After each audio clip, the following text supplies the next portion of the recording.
Hi, this is Dharal Surelia from Butter Concepts. I am an architect. I did my bachelor's from CEPT University, and I also did my master's in entrepreneurial leadership from Babson College. The company is quite young. We just started like 2 years ago, and we've been taking up architecture, interior, and branding projects. We try to keep our projects in such a way that we try and combine all of these together, branding with interior or interior with architecture, or the other way around. So yeah, we've been enjoying the projects we've been getting. So since my childhood, I've been this little kid who used to always be around colors. My parents used to always get me different mediums of paints, crayons, colors, and I have been personally in touch with art myself because I call myself an artist first before I call myself an architect or an entrepreneur. I love to paint. I like doing watercolors. I love visiting museums. I love appreciating art. So rather than just saying that I appreciate somebody else's art, I appreciate it more because I like art myself. I paint myself. So it's a very personal connection. So in my thesis semester, my thesis was about how environmental graphics create this beautiful experience that you get inside any spatial spaces that you're in.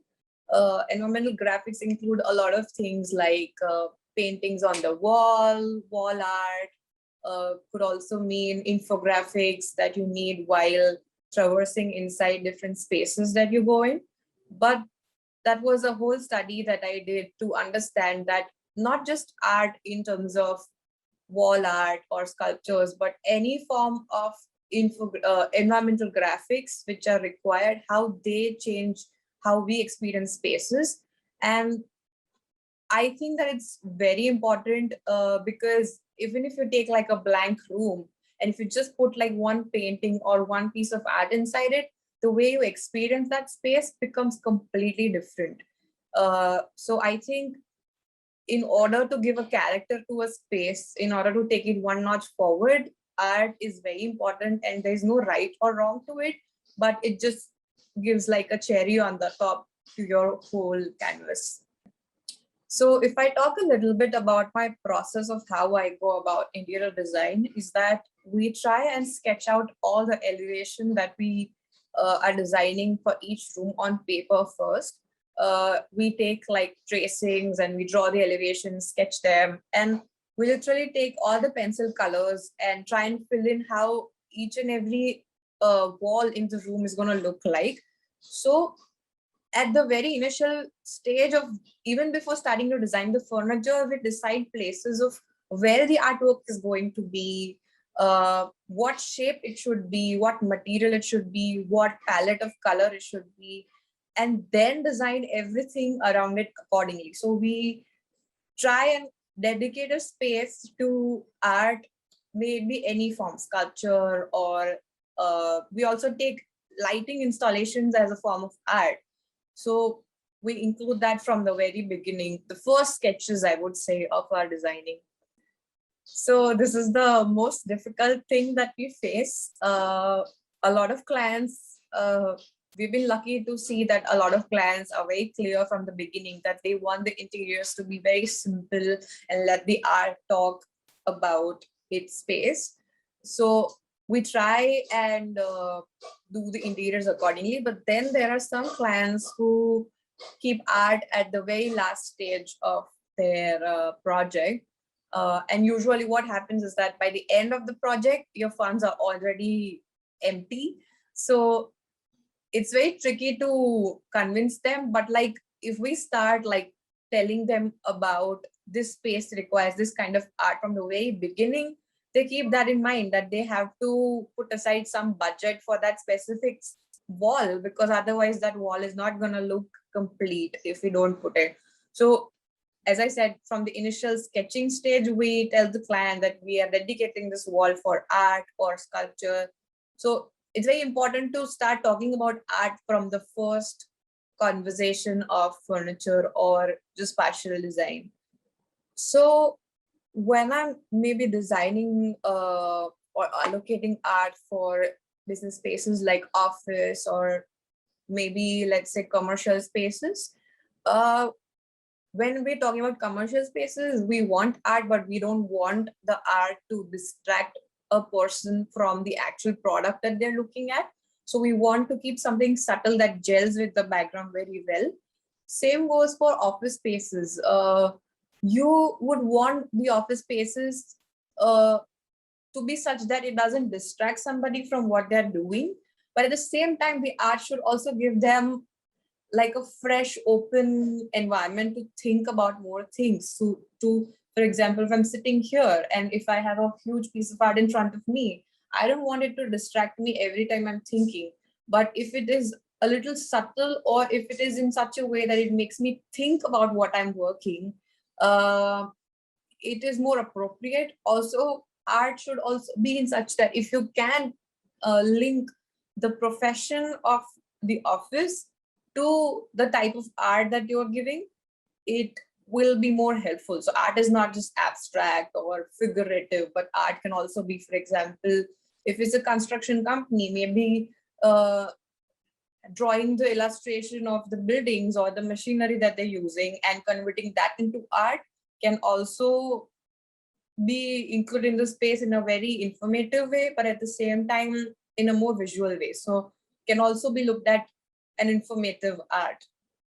So till now, a lot of time it has happened that I paint myself or like create myself for my projects. I like to take the space and sit myself and think that what kind of artwork would be perfect. So I customize most of my art pieces, but when I also appreciate art whenever I see it around. So I keep visiting all these exhibitions, and whenever I think that any one piece is fitting perfectly well with something that I've already designed in terms of space, I would love to connect both of them. I just pick that artwork up by myself also and try and put it on that location.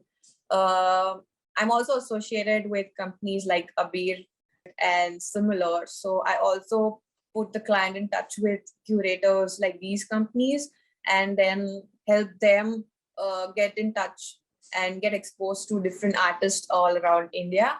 So that way I try and integrate as much art as I can. And I also feel that art is not just paintings, but in terms of ceramic art, glass art, metal art, wood art. So I keep visiting these different types of artists, and I try and keep collecting, or at least keep getting exposed to different mediums.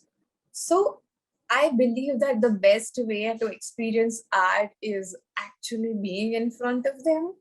But sometimes, people think that it's too much of an effort to go to see the artwork and see if it's working out for you or not. Because definitely Ahmedabad people are not that, I would say, excited or convinced about how to go and buy art, like as they go and buy furniture. But this way, Abir, with the help of like an online platform, you can at least start pulling them close, the clients, to seeing that, okay, this is the artwork, this is the size, it's perfectly fitting well, this is the pricing. So you prepare them with a preliminary setup of mind. And then if you take them to see the artwork, maybe when they actually see it, they'll be pretty much more convinced in comparison to seeing the art at once and then keeping that question in mind that, okay, do I have to buy it or not? So I think the online platform is not just connecting artists to the client, but also giving like a preliminary stage for people to convince themselves by seeing it again and again at their own personal time, to question if they want this or that. And after narrowing it down, then they can go and see the ones that they like the best. I definitely feel that a lot more education needs to be given to more than the clients. I would say the link between artist and the customer is designers like us. Not all designers are pro art. Like, not all designers treat art the same way. Not all of them consider it as something that they should start looking at from the very beginning or convince their clients accordingly.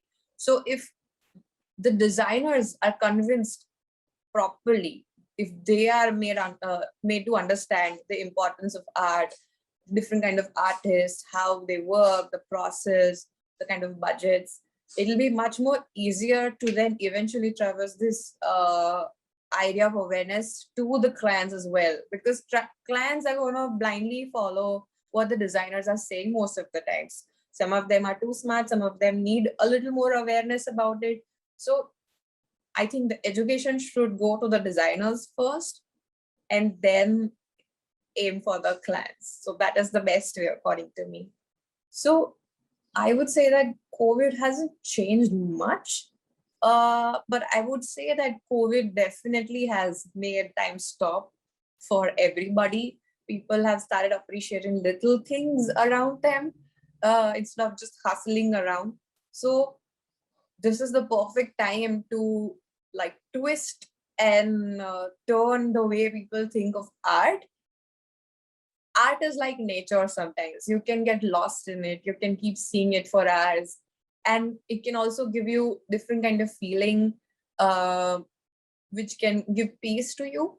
So if we look at art as nature, not the perfect analogy, but I still feel that the kind of feeling that nature can give, the kind of peace, same thing can happen with art. So I think the way people have started appreciating nature, people can start appreciating art as well. So I think this is the perfect time to do that. Thank you so much for having me. Thank you for asking all these wonderful questions. I think they made me also think about how I look at art, or how I should start integrating art a lot more in my projects, or maybe educating the clients better. So thank you so much.